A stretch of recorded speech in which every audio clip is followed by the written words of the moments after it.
Marji, selamat. Enggak apa-apa. Dan Marji bibir kenapa? Dipukul. Dan Marji kena pukul ternyata. Iya, Di bagian jadi bibir. waktu mau berantem, saya begini gini. Ya, Tiba-tiba dari sana pukul langsung. langsung kena pukul dan Marji ya. Langsung jatuh saya. Oke, itu bukti dari. Oke, siap dan Marji. Ya. Ya.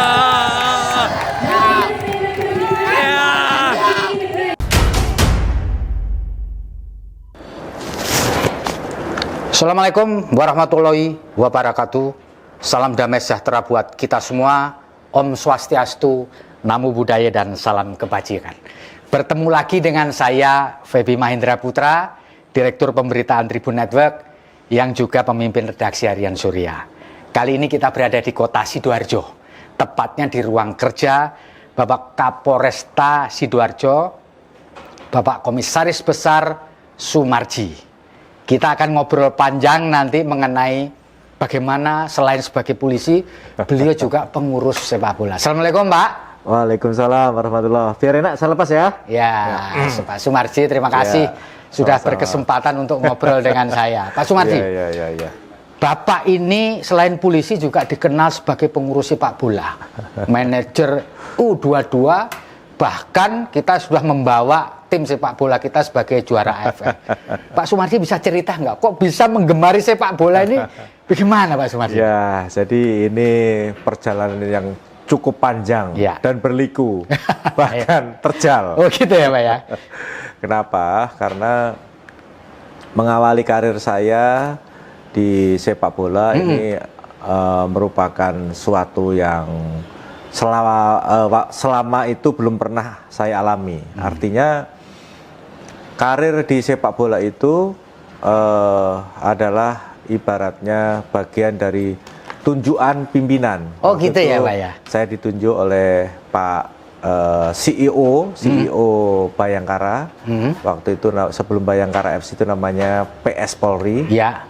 Situ terus ada juga waktu itu yang menunjuk saya itu dulu Pak Irjen Polisi Condro Kirono. Oh Condro Kirono terakhir Kapolda, sebelumnya pernah Kapolda Jateng ya, Pak ya?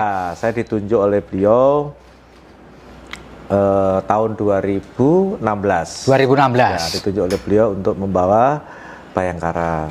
Mengawali karir dari sepak bola itu dari asisten manajer dulu, lantas naik jadi manajer Bayangkara FC, sampai dengan sekarang. Nah, di perjalanan yang cukup berliku itu, ya saya bisa membawa Bayangkara juara di tahun 2017 ya Pak ya?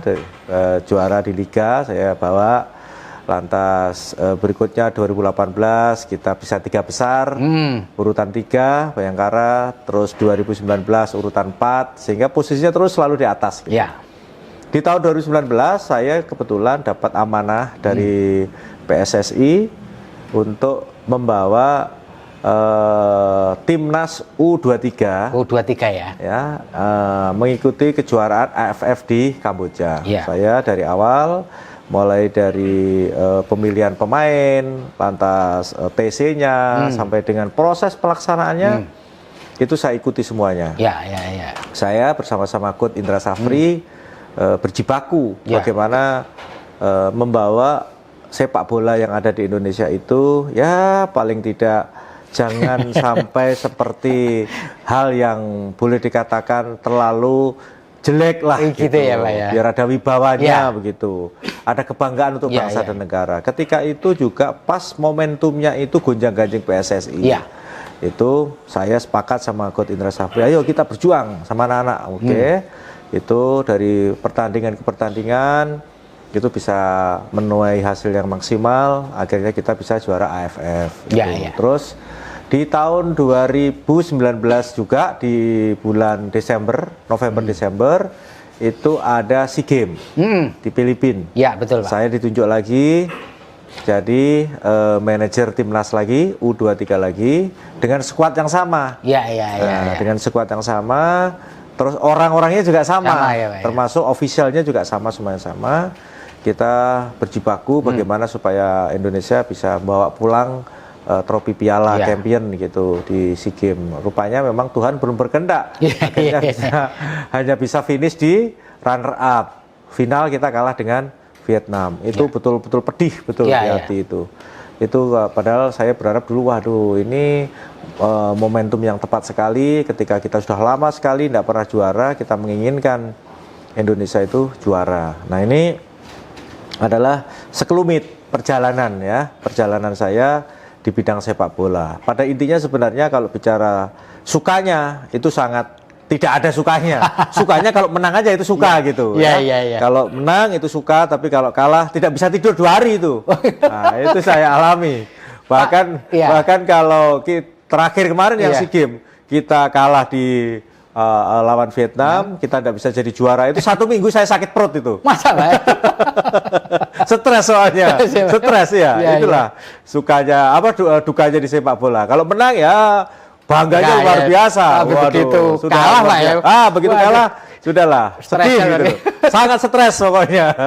Pak Sumarji, sejak kapan sih Pak Sumarji menggembari sepak bola ya? Sebenarnya itu begini. Kalau bicara sepak bola, saya dari kecil itu kan memang olahraganya sepak bola. Iya. Di kampung itu kan memang tidak ada olahraga lain selain bela diri ya, untuk ini aja kan, untuk olahraga kan. Tetapi di kampung-kampung itu kebetulan di tanah kelahiran saya hari-harinya ya cuman ini main bola gitu. Tetapi memang itu tidak bisa dijadikan tolak ukur karena memang di kampung itu hanya cuman yang penting olahraga untuk jaga kebugaran, teman-teman senang. Nah, itu saja. Nah, ketika sudah dewasa terus saya bekerja itu tadi ditunjuk pimpinan langsung dadak kamu harus pegang, ya sudah saya jalankan. Itu kenapa Pak? Kok Pak Sumarji yang ditunjuk Pak Condro Kirono itu apa alasannya pada waktu itu? Saya juga waktu itu saya bilang, saya masih ingat waktu itu diajak sama beliau ke ke Bali. Waktu itu ada pertandingan, ada turnamen Piala Bayangkara. Iya. Saya diajak ke sana sama beliau. Diajak ini maksudnya apa nih Pak?